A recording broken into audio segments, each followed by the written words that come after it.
Saya langsung menuju ke pimpinan LPSK, Lembaga Pelindungan Saksi dan Korban, ada Bu Sri Suparyati di sana. Selamat malam, Bu. Tadi sempat terputus. Bu Sri? Iya, apakah sudah bergabung Bu Sri? Baik, saya coba ke Saka dulu. Saka? Iya.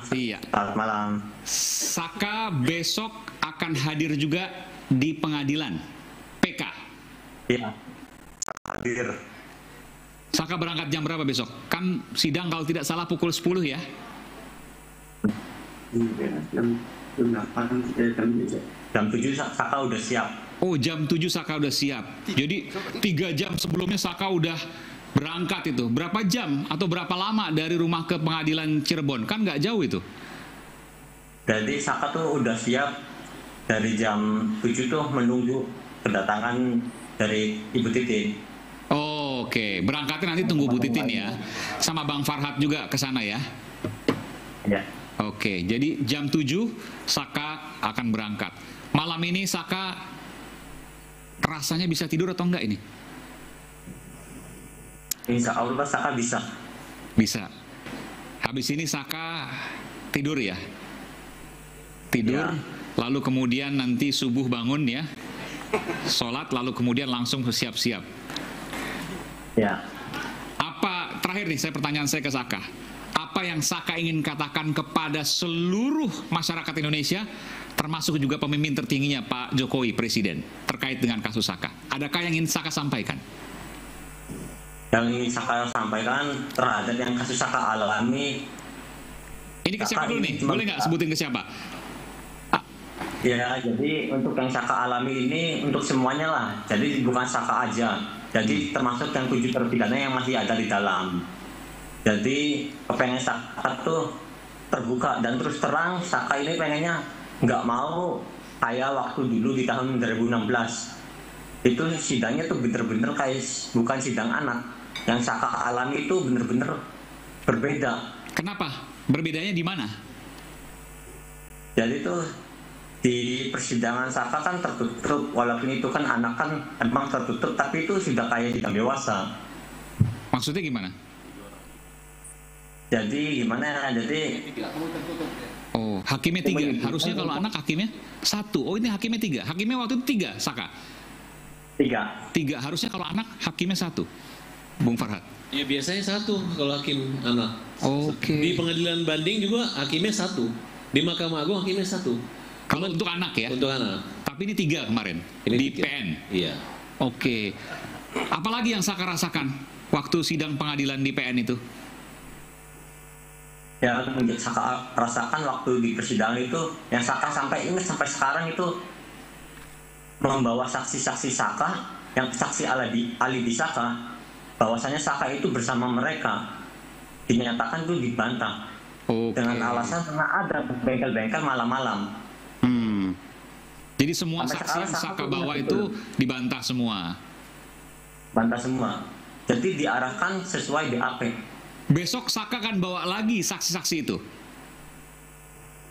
Kalau itu Saka kurang tahu. Yang itu sudah yang ngurus, biar pengacara aja yang mengurus. Ya, tapi kan Saka sempat ngomong, nanti di sini kan ada pengacara Bung Farhat. Tapi saya mau tanya dulu, kan Saka sempat bicara, mungkin teman-teman Saka yang jadi saksi pada waktu itu, mereka akan bersaksi juga di sidang PK besok. Kalau dibutuhkan, mereka siap. Katanya hadir. Oke, mereka nggak takut? Mereka tidak takut sama sekali. Ini apa menyangkut kebenaran. Katakan kebenaran, kendati itu pahit. Luar biasa. Kita berikan tepuk tangan untuk Saka. Kita lihat juga bagaimana nanti besok perkembangannya. Baik, terima kasih Saka. Selamat istirahat. Sampai bertemu besok. Kami juga akan melakukan siaran langsung terkait dengan sidang ini. Terima kasih sekali lagi Saka.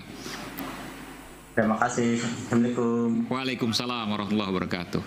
Saya ke Bu Sri Suparyati, Ibu pimpinan LPSK. Ibu Sri, sudah bisa mendengar saya? Ya, bisa. Ibu Sri? Iya. Iya. Audionya masih kurang jelas, Bu. Baik. Bu, saya mau tanya, ada 3 pertanyaan saya tadi. Yang pertama, apakah penganiayaan atau penyiksaan yang dikatakan LPSK tadi dialami oleh seluruh terpidana kasus Vina? Dari penelaahan yang kita peroleh, ya. Seluruh terpidana mengalami penyiksaan. Iya. Baik. Luar biasa ini. Ini belum pernah diungkapkan sebelumnya. Dan ya, Ibu harus hati-hati, saya tahu betul bahwa bukan hanya dari media, tapi Ibu sudah, LPSK maksud saya, sudah menyelidiki dalam tanda kutip ya, saya nggak tahu bahasa di LPSK apa, sehingga menemukan adanya indikasi atau dugaan penyiksaan ini kepada seluruh terpidana di kasus Vina. Iya. Apa yang hendak dilakukan LPSK, Bu? Gini Mas, kalau untuk penelaahan, sebenarnya kan adanya indikasi penyiksaan itu kan bagian dari hasil penelaahan. Karena LPSK itu melakukan penelaahan dalam konteks mau memberikan perlindungan.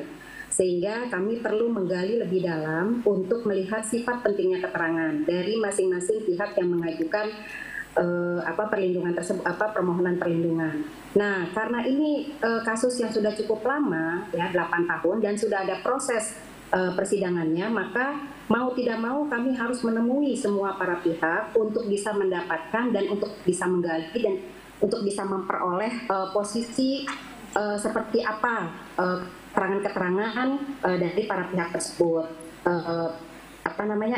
LPSK juga melakukan pendalaman dari beberapa dokumen, gitu ya, baik itu visum, lalu kemudian juga salinan putusan, sehingga kami dari situ bisa mengambil kesimpulan. Baik. Gitu kan, kira-kira baik, untuk memberikan perlindungan yang mana yang tepat gitu. Itu memberikan perlindungan itu kan juga kita melakukan assessment ya, assessment psikologis, forensik, gitu kan, termasuk juga penelaahan. Tadi gitu. saya mau konfirmasi dari apa yang disampaikan oleh Bung Farhad, bahwa dari pihak Ibtu Rudiana, ya, itu banyak kemudian meminta perlindungan ke LPSK, atau Ibu tidak akan menjawab itu karena tidak boleh?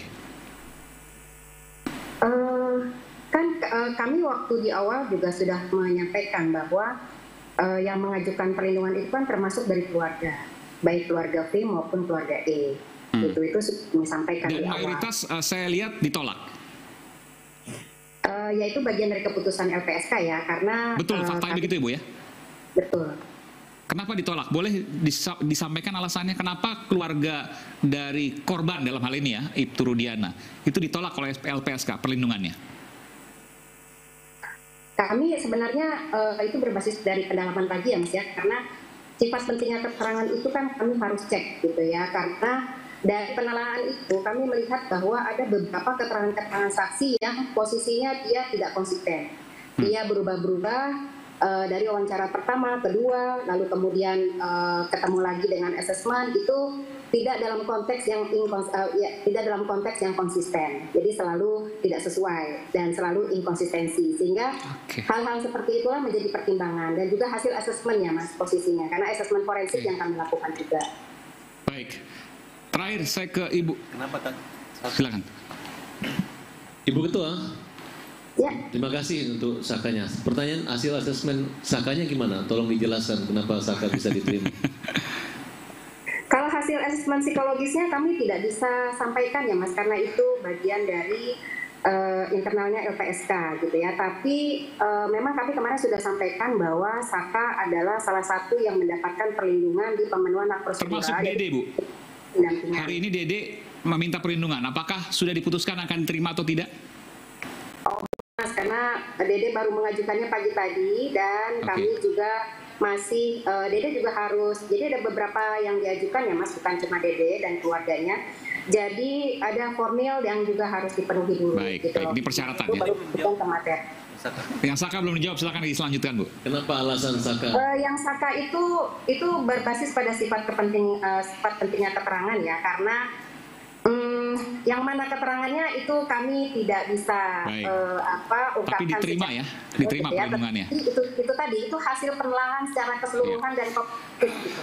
Jadi once diterima, sekali diterima, maka perlindungan negara kepada yang bersangkutan akan dikerahkan, baik polisi yang kemudian menjaga, kemudian 24 jam itu Bu ya, itu akan dijaga semua. Tidak. Gini Mas, posisi perlindungan yang kami berikan itu hak prosedural, itu salah satunya pendampingan, bukan perlindungan fisik ya. Itu beda hal lagi dengan gitu dulu misalnya barang E gitu ya, beda ya. Beda Mas. Oke, baik. Yang ini perlindungan terhadap pendampingan untuk Saka selama dalam persidangan. Baik. Bu, terakhir Bu, saya bertanya pada Ibu. Ini kan bukan hanya, ini kan sudah 3 tingkatan pengadilan. Artinya ada pihak kepolisian, ada pihak kejaksaan, ada Mahkamah Agung di sana. Mungkinkah LPSK mendapat intervensi ketika melakukan sesuatu ini? Saya tanya kepada Ibu, dan saya berharap bahwa jawaban Ibu yang keluar adalah yang setransparan mungkin, sejujur mungkin. Enggak, Pak. Enggak, Mas, enggak ada. Tidak ada. Dan kalaupun ada, akan maju tanpa melihat kanan kiri atas bawah, tetap strict pada kebenaran. Ya. LPSK itu lembaga yang independen, Mas. Jadi kita akan tetap on the track lah. Oke. Terima kasih Ibu Sri Suparyati telah bergabung bersama Rakyat Bersuara. Kita akan segera kembali saat lagi, tetap bersama kami Rakyat Bersuara.